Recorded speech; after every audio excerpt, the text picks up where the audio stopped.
आदरणीय उपमुख्यमंत्री देवेंद्रजी फडणवीस साहेब, उपसभापती नीलमताई, गिरीशजी महाजन, प्रवीणजी दरेकर यांच्या सगळ्यांच्या वतीनं मी आपलं या पत्रकार परिषदेला स्वागत करतो आणि माननीय मुख्यमंत्री महोदयांना विनंती करतो की आदरणीय उपसभापती नीलमताई गोरे यांचा शिवसेनेमध्ये प्रवेश करून घ्यावा।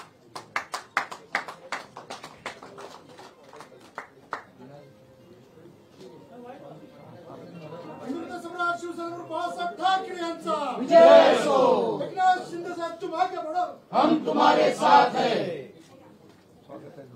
जय भवानी, जय शिवाजी, जय भवानी, जय शिवाजी। तुम आगे बढ़ो, हम तुम्हारे साथ हैं।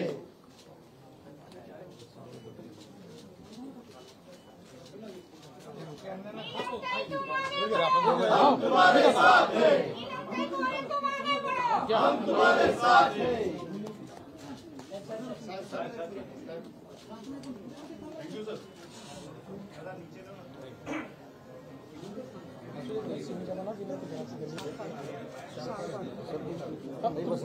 आपण बसू। आदरणीय महाराष्ट्र राज्याचे मुख्यमंत्री एकनाथ शिंदे साहेबांना विनंती करतो की पत्रकार परिषदेला संबोधित करावं। ताई बोलणार बरं, आधी ताईंना बोलू। मी नीलमताईंना विनंती करतो की त्यांनी पत्रकारांशी संवाद साधावा। साधा माईक आहे नाही पण ते जातो माईक आहे।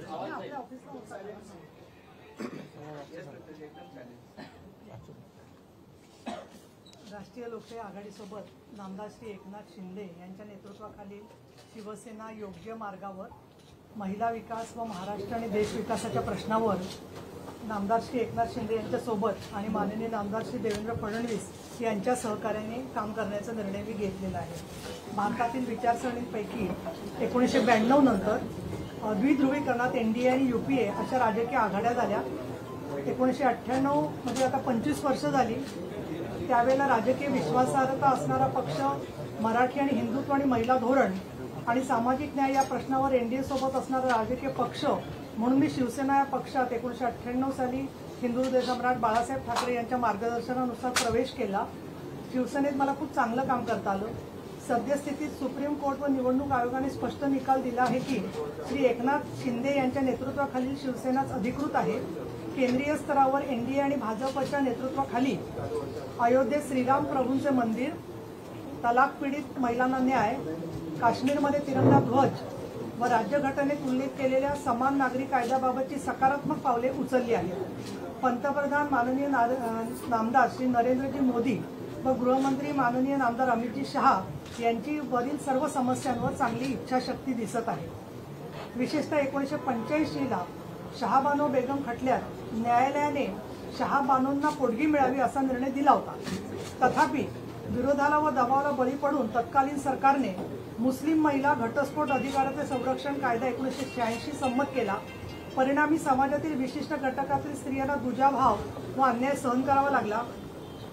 त्यातून हे स्पष्ट होते की सर्व महिलांना त्यांच्या व्यक्तिगत जीवनात समान न्याय मिळावा अशी आवश्यकता आहे। गोव्यातील कायदा समान नागरी कायदा मानला जातो, परंतु तो कायदा भारतीय राज्यघटनेवर आधारित नसून तो पोर्तुगीज कायद्यावर आधारित होता। राष्ट्रीय स्तरावर ही भूमिका घेऊन देशात व राज्यात युतीचे सरकार हिंदू हृदय सम्राट बाळासाहेब ठाकरे यांनी ज्या भूमिकांसाठी आयुष्य समर्पित केलं त्या भूमिकांचा सन्मान करून काम करत आहे।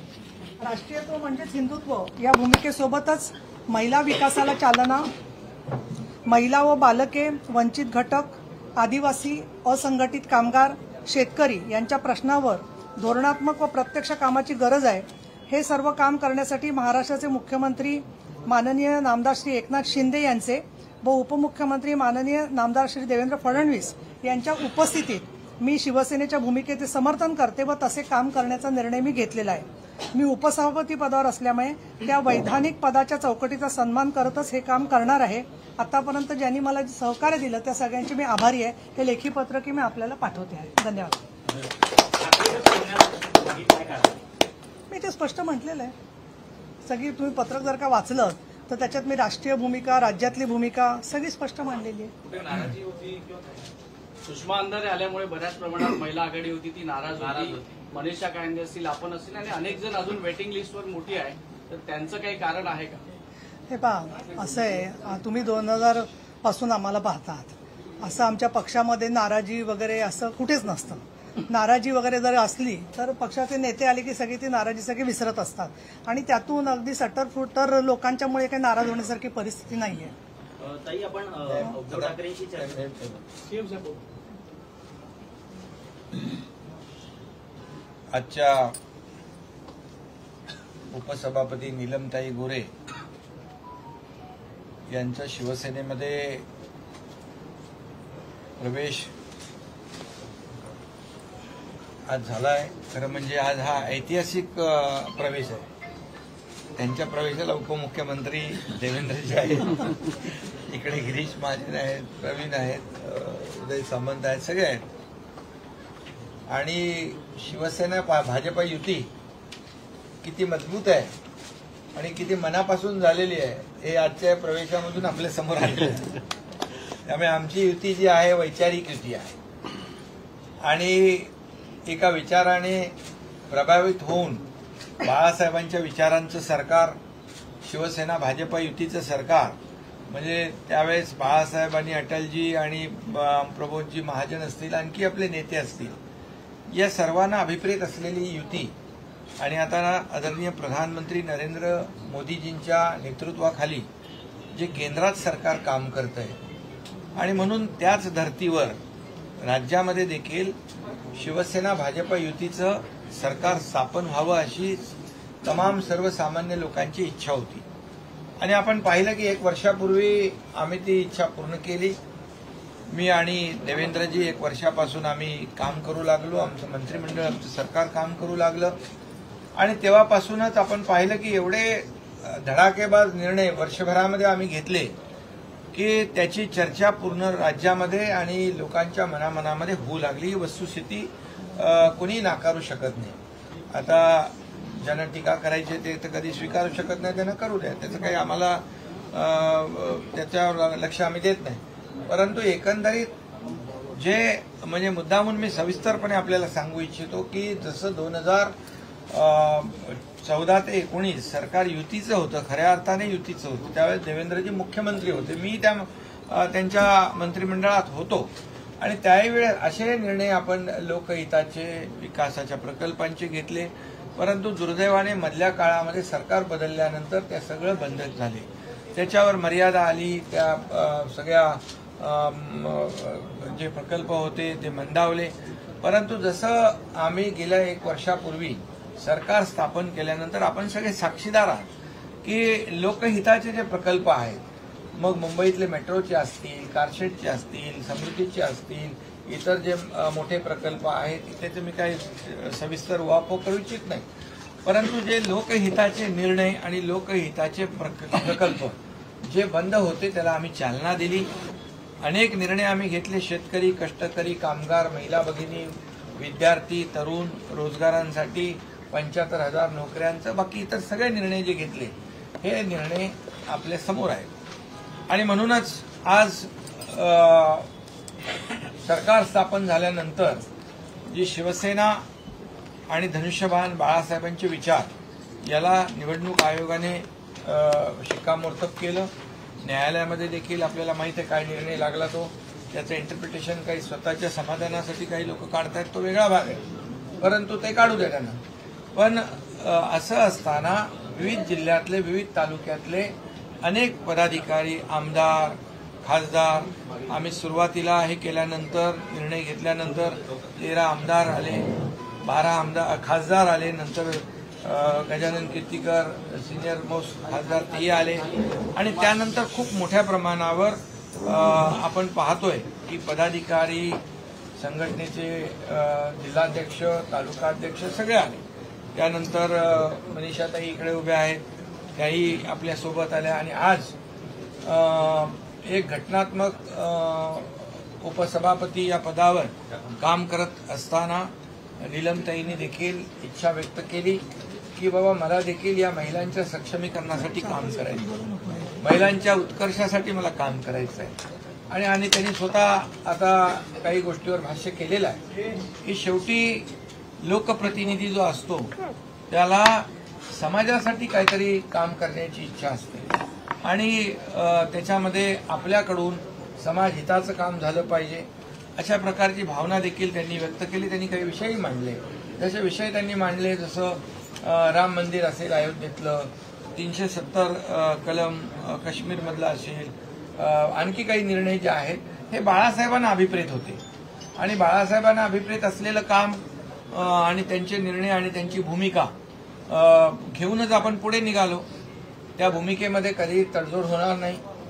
शिवसेना भाजप युती जी आहे त्या विचारांवर झालेली आहे आणि बाळासाहेबांचं स्वप्न, बाळासाहेबांची भूमिका आणि हे सगळे जे काही त्यांचे उद्देश होते ते आदरणीय प्रधानमंत्री नरेंद्र मोदी साहेब आणि आपले गृहमंत्री अमित शाह साहेब म्हणजे हे सर्व पूर्ण करतायत, पुढे नेत आहेत. 370 झाला, राम मंदिर देखील आता उभं राहत आहे, त्याचं शुभारंभ होईल आणि त्याही वेळेस काही लोक चेष्टा करत होते, मंदिर वही बनाएंगे, तारीख नहीं बताएंगे, पहिले सरकार, पहिले मंदिर फिर सरकार, हे सगळं आपल्याला माहित आहे, त्यात मी जात नाही. पण हे सगळं बोलून बोलून बोलून पण शेवटी मोदी साहेबांना धन्यवाद दिले पाहिजे की बाळासाहेबांना अभिप्रेत असलेलं, त्यांना त्यांची भूमिका असलेली जे काही विचारधारा घेऊन आणि या देशाला पुढे नेत आहेत आणि हे सगळं जे काही वाटत होतं लोकांना स्वप्नवत त्याची पूर्तता करतायत, केली आहे आणि त्यामुळे आम्ही देखील त्यांच्या नेतृत्वाखाली काम करतोय. आज म्हणून डबल इंजिनचं सरकार म्हणून आपण बोलतो, कारण केंद्राकडून देखील आपल्याला मदत हवी असते. केंद्र म्हणजे आपल्या पालक आहे आणि म्हणून आज जे काही आपले प्रस्ताव राज्याचे आम्ही पाठवतो त्याला कुठेही कटौती न करता ते मंजूर करतात. त्यामुळे राज्याच्या विकासाला एक वेग आलेला आहे, एक चालना मिळालेली आहे आणि याच्यामुळेच खरं म्हणजे इथे देवेंद्रजी बाजूला आहेत म्हणून मी बोलत नाही, परंतु त्यांनी जे काम सुरू केलेलं त्यांच्या मुख्यमंत्री कारकिर्दीमध्ये ते सगळे कामं आता पुन्हा सुरू झाली. त्यांचे जे म्हणजे खऱ्या अर्थाने फ्लॅगशिप ड्रीम प्रोजेक्ट होते, समृद्धी, जी आपला मेट्रो आणि आपला जलयुक्त शिवार, असे अनेक प्रकल्प जे आहेत लोकहिताचे, तर हे सगळे स्पीड ब्रेकर आम्ही दूर केले आणि केंद्राच्या मदतीने आज आम्ही केंद्राकडे जी मदत मागतो ते देत आहे. यापूर्वीच्या 2.5 वर्षाच्या कारकिर्दीमध्ये सगळे अहंकाराने भरले होते, इगो होता आणि त्यामुळे कसं काय कोणी घरी आणून देणार नाही पैसे, आपल्याला मागणी केली पाहिजे, आपल्याला प्रस्ताव पाठवले पाहिजे आणि आपण जे करतोय त्याला पूर्णपणे पाठिंबा मोदी साहेबांचा मिळतोय आणि म्हणूनच या देशाला पुढे नेण्याचं काम मोदी साहेबांच्या नेतृत्वाखाली होत आहे आणि म्हणून ताईंनी पण त्या गोष्टीचा उल्लेख केलेला आहे आणि आम्हाला सगळ्यांना अभिमान आहे. आज देश जो ज्या पद्धतीने जगभरामध्ये आपल्या देशाचं नाव लोक आदराने घेत आहेत, इतर देशांची देखील अर्थव्यवस्था ढासळलेली असताना आपली अर्थव्यवस्था मजबूत करण्याचं काम मोदी साहेब करतात. यावरून निश्चितपणे हा देश देखील महासत्तेकडे नेण्याचा प्रयत्न होतोय आणि राज्याचा देखील त्याच्यामध्ये वाटा असला पाहिजे आणि म्हणून आम्ही हे सगळं करतोय. त्यामुळेच राज्यावर, सरकारवर आणि बाळासाहेबांच्या शिवसेनेवर सर्व लोक विश्वास ठेवत आहेत आणि म्हणूनच हे सगळे प्रवेश होत आहेत आणि म्हणून मी आज आपल्या नीलमताईंचं मनापासून स्वागत करतो. एक आपलं नेहमी त्यांनी धाडसाने काम केलेलं आहे. कुठेही अन्याय झाला महिलावर, नीलमताई पोचायच्या तिकडे. आता तुम्हाला अगदी म्हणजे मनासारखं काम करता येईल, अन्यायाला वाचा फोडता येईल. फोडला तुम्ही आज आणि पुढे खूप काम करायचं आहे आपल्याला. शेवटी आपला उद्देश एकच आहे की सर्वसामान्याला न्याय देणं, महिला भगिनींचं सक्षमीकरण करणं. या ठिकाणी महिलांचं धोरण असेल, इतर जे काय आहे आणि शेवटी महिलांच्या बाबतीमध्ये महिलाच आपण काम करणार आहोत. त्यामुळे नक्की तुम्हाला माझ्या शुभेच्छा आहेत. सरकार आपल्या पाठीशी आहे, मी आहे आणि देवेंद्रजी स्वतः इकडे बसलेले आहेत आणि त्यामुळे काळजी करण्याचं कारण नाही. खूप ताकदीने आपण काम करा आणि या राज्यातल्या महिला वर्गाला आपण न्याय द्या. सीएम साहब एक संवैधानिक पद पर बैठे, सीएम साहब संवैधानिक पद पर बैठे एक व्यक्ति को जो विधानसभा के उपसभापति हैं ले रहे हैं किस तरीके से, और शिवसेना मतलब उद्धव ठाकरे गुट अभी भी ईगो से भरा हुआ है, अपने लोगों से संवाद नहीं कर रहा है, किस तरीके की सिचुएशन दिख रहा है आपको? अरे भैया वो दूसरे कोई पार्टी में नहीं जा रहे, जो हमारी शिवसेना है ना, जो अधिकृत है उसी में काम कर रहे हैं। देवेंद्रजी, प्रश्न आपल्याला आहे की आपण पहिल्यांदाच या शिवसेनेच्या पक्षप्रवेशासाठी उपस्थित राहिलेले आहेत, नेमक्या भावना काय आहेत? एकत्र आपण पहिल्यांदाच पक्षप्रवेशाच्या वेळी दिसताय, काय संदेश द्यायचा आहे नेमका? की शिवसेना आणि भाजप एक इमोशनल युती आहे. आम्ही 25 वर्ष सोबत राहिलो, ठीक आहे, कधी नेत्यांची भांडणं झाली असतील, पण आम्ही विचाराने आणि मनाने एक आहोत. आणि त्यासोबत आज नीलमताईंचा प्रवेश होतोय, नीलमताईंचे आमचे व्यक्तिगत संबंध देखील आहेत, त्यामुळे साहजिकच माझी देखील इच्छा होती की या प्रवेशाला आम्ही उपस्थित राहावं आणि नीलमताईंना शुभेच्छा द्याव्यात, म्हणून मी या ठिकाणी उपस्थित आहे. आणि माननीय मुख्यमंत्री महोदयांनी जसं सांगितलं की नीलमताई काही दुसऱ्या पक्षातनं प्रवेश करत नाही आहेत, तर आज खऱ्या अर्थानं हिंदू हृदय सम्राट शिवसेना प्रमुख बाळासाहेब ठाकरे यांचे विचार पुढे नेण्याचं काम हे एकनाथरावजी शिंदे यांच्या नेतृत्वात चाललेलं आहे. आणि त्याच विचारांवर विश्वास ठेवून नीलमताईंनी शिवसेनेमध्ये प्रवेश केला होता. त्यामुळे अतिशय रॅशनल अशा प्रकारचा विचार करून त्यांनी हा निर्णय केलेला आहे.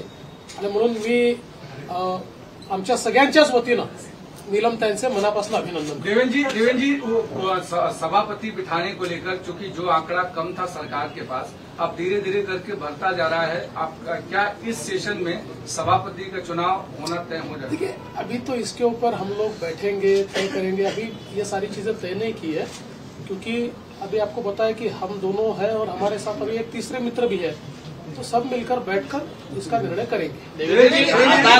नीलमताई आलेले आहेत, राष्ट्रवादी काँग्रेस देखील आलेला आहे. अजून काही मिशन असेल तर आताच जाहीर करून टाका, कारण का सगळ्यांना उत्सुकता की अजून काय मला सांगलीच्या जरा पुढे असून एक मिनिट जरा सांगलीच्या पुढे सरकार के लिए कार्यकर्ते या सांगलीच्या पुढे या सुनीता मोरे बिल्कुल स्वस्थ लोकतंत्र के लिए विपक्ष बहुत आवश्यक है. प्रवेश है त्यांचा संजय, और उसमें भी मैं ऐसा कहता हूँ कि कंस्ट्रक्टिव विपक्ष, बरोबर आहे, डिस्ट्रक्टिव विपक्ष नहीं चाहिए, कंस्ट्रक्टिव विपक्ष. देश के अंदर जिस प्रकार से डिस्ट्रक्टिव विपक्ष दिख रहा है वो भी स्वस्थ लोकतंत्र के लिए ठीक नहीं है. लेकिन हम ये मानते हैं, इसीलिए अभी विपक्ष में लोग हैं ना. लेकिन पवार साहब अभी जो है, पवार साहब अभी दौरा करने वाले हैं, कल से उनका दौरा शुरू होगा नासिक से. वो कह रहे हैं कि फिर से पार्टी को खड़ा करेंगे को, और एक बड़ा चैलेंज है आने वाले समय में आपकी भी सरकार को मिल सकता है. आपको लगता है क्या जब वो घूम रहे होंगे? देखिए, पहली बात तो ये है कि जैसा उन्होंने अनाउंस किया है, जैसे अजित दादा ने भी अनाउंस किया है कि वो भी सभाएं करेंगे. सीएम साहब और मैं तो पूरे राज्य में घूम रहे हैं. हमारी तो हर 2 दिन बाद एक सभा या तो सीएम साहब की होती है या मेरी होती है. सभाएं हम भी कर रहे हैं. देखिए, हमारी सभाओं को भी तो लोग आते हैं ना, 30-40 हजार लोग हमारी सभाओं को भी आते हैं. लोकतंत्र है भाई, जिसको सभा करने करे. 83 साल का योद्धा मैदान में, 83 साल का योद्धा जब वो कहते हैं तो इस योद्धा को किस तरीके से देखते हैं? 83 साल का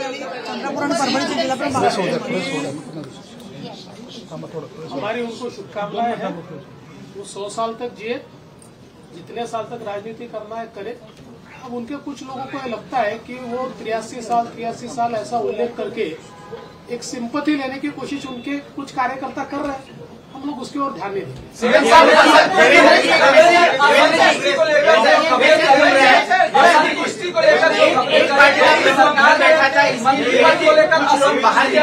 एक पार्टी का प्रमुख घर पे बैठा था, इसलिए कुछ उन्हें छोड़कर बाहर निकल आए, और दूसरा पार्टी का प्रमुख घर पे बैठता ही नहीं, इसके लिए कुछ लोग बाहर निकल आए. नहीं, अभी क्या है, अभी मैंने सबको बाहर निकाल दिया है.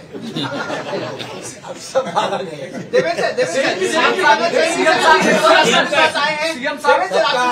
सबका इलाज भी हो गया है. किसी को पट्टे बिट्टे लग गए तो पट्टे भी निकल गए और घूम रहे. सर लगातार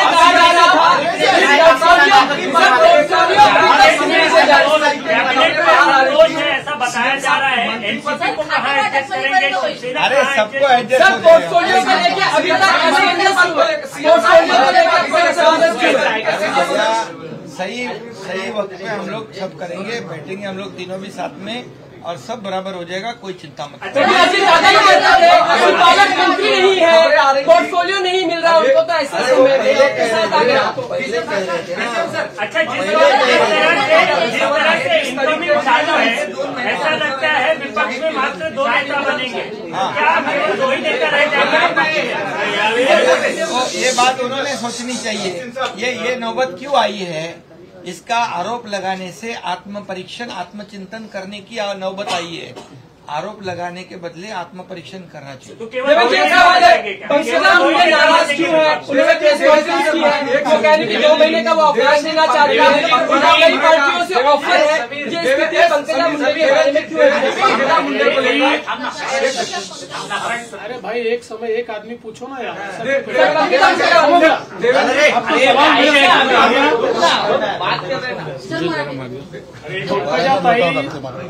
भारतीय जनता पक्षाच्या राष्ट्रीय सचिव आहेत, ते आमच्या पक्षाच्या एक ज्येष्ठ नेत्या आहेत. आत्ता त्यांनी असं सांगितलेलं आहे की 2 महिने मी त्या ठिकाणी सुट्टी घेणार आहे. आम्ही त्यांच्याशी संवाद करू, त्यांच्या मनात काय ते जाणून घेऊ. ही शक्यता आहे की आज समजा एनसीपी आमच्यासोबत आलं तर आमच्या पक्षातल्या काही लोकांचा त्यांच्याशी संघर्ष होता, त्याच्यामुळे सगळ्यांनाच ते एकदम रुचेल, पटेल, आवडेल, सगळेच स्वागत करतील असं आम्ही समजत नाही, आमच्यासोबत आलेली समजत नाही. त्यामुळे या सगळ्या परिस्थितीमध्ये संवादात्मक मार्ग निघत असतो. भारतीय जनता पार्टीचे शीर्षस्थ नेते, कारण पंकजाताई या देशाच्या भारतीय जनता पक्षाच्या सचिव आहेत, त्यामुळे आमचे जे वरिष्ठ नेते आहेत ते त्यांच्याशी संवाद करतात. पंकजाताई ये हमारी भारतीय जनता पार्टी की नेशनल सेक्रेटरी है, वो राष्ट्रीय स्तर की हमारी नेता है और उन्होंने उनके कुछ व्यक्तिगत मत भी है. विशेष रूप से आज राष्ट्रवादी कांग्रेस हमारे साथ आने के बाद ये बात तो सही है कि हमारे यहाँ के कुछ लोगों का लगातार संघर्ष राष्ट्रवादी कांग्रेस से रहा है, तो एक दिन में तो सारे लोग उसको एक्सेप्ट भी नहीं कर सकते. इसलिए ऐसे कोई ना कोई चीजें सामने आएगी, लेकिन मैं ये मानता हूं कि पंकजाताई भारतीय जनता पार्टी के वरिष्ठ नेता है, वो हमेशा पार्टी के साथ रही हुई है. इसलिए हमारे पार्टी का शीर्षस्थ नेतृत्व उनसे बातचीत करेगा, उनके मन में अगर कोई बात होगी तो हम समझ लेंगे. और मुझे ऐसा लगता है कि हमारी पार्टी में लगातार वो काम करती रहेगी और अच्छे तरीके से नेतृत्व भी करती रहेगी. शिंदे साहब से सवाल है कि आपकी पार्टी के भीतर भी लगातार नाराजगी है, वो सामने आ रही है. आपको किसी ने कहा है? नहीं, इस तरह की खबरें कल ही मैंने परसों रात हमारी शाम को बैठक हुई है और उस बैठक में जो सवाल सभी लोगों के मन में थे, वो सभी सवालों का मतलब निपटारा हुआ है, निराकरण हुआ है. और जो अभी देखिए, अजीत दादा पवार जैसे मुख्यमंत्री जी ने कहा कि अभी यहाँ जब विपक्ष में थे तभी हमारे लोगों का भी, सभी लोगों का मेलजोल तो नहीं था ना उनके साथ, तो थोड़ा तो हो जाएगा, वो हुआ है, लेकिन वो सब समाधान हुआ है. हमारी पार्टी जो है, पहली बात आपको बताता हूं मैं, जब हमने निर्णय लिया तब हम सत्ता में थे हम, मेरे साथ 8 मंत्री थे और सत्ता छोड़ने वाले हम लोग हैं. इसलिए हमारे विधायक जो है सत्ता की लालच में ये साथ में नहीं आए हैं. ये 50 लोग आए सत्ता की लालच में, कुर्सी की लालच में नहीं आए. जो कुर्सी और सत्ता के लालच में जो गलती 2019 में जिन्होंने की थी, उनको ये आज सब जो भुगतना पड़ रहा है, वो ये उनकी गलती है. हम सत्ता की लालच में नहीं, हमको मालूम नहीं, मालूम था क्या होने वाला आगे, हम तो सत्ता से बाहर आ गए. इसलिए हमारे विधायक जो है समझदार है, विकास काम, उनके चुनाव क्षेत्र में विकास करना चाहते हैं और 2.5 साल में उनको 1 रुपया नहीं मिला था. हमारे पिछले साल भर में उनके चुनाव क्षेत्र में इतने विकास के काम हुए हैं जो लोगों को चाहिए वो देने का काम किया है. ये मंत्री तो ठीक है, मिलते रहता है, जाते रहता है, वो परमानेंट नहीं है. तो इसलिए ऐसा कुछ सोचो मत. ये जो है, ये विपक्ष वाले बार बार ये अफवाह फैला रहे, बोले मुख्यमंत्री नाराज है, बोले यहाँ तक बोले कि मुख्यमंत्री इस्तीफा देने वाले हैं, क्या करने वाले हैं. ये सब उनके मनगढ़ंत कहानी है. और आप जो है, मैंने कल भी बताया है, उसको आप बताओ उनको वो जो बोलते हैं वही मत बताओ। महाराष्ट्र में शरद पवार और उद्धव ठाकरे दोनों लोग दौरे पर जा रहे हैं और दोनों का कहना है सरकार के खिलाफ हम जनता को खड़ा करेंगे। अरे अच्छा है ना, जाने दो ना, क्या प्रॉब्लम है। अरे हम लोग जहाँ जाते हैं हजारों लोग आते हैं, हम 3 जाएंगे। हम 3 जाएंगे।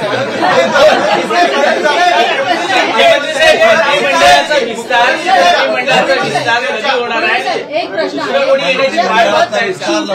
आपल्यासोबत राष्ट्रवादी आहे, आता आपल्यासोबत काँग्रेसचं कोणी या आहे? अधिवेशनाच्या आधी सर कांग्रेस को लेकर भी एक चर्चा है कि देवेंद्र फडणवीस एक बड़ा गुट जो है कांग्रेस के लिए अपने साथ लेने वाले, क्या ये चर्चा सही है? अशोक चव्हाण का नाम सबसे आगे। आप हमेशा ये याद रखना, जो चर्चा होती है वो कभी होता नहीं है, जो आपको पता नहीं होता है वही होता है।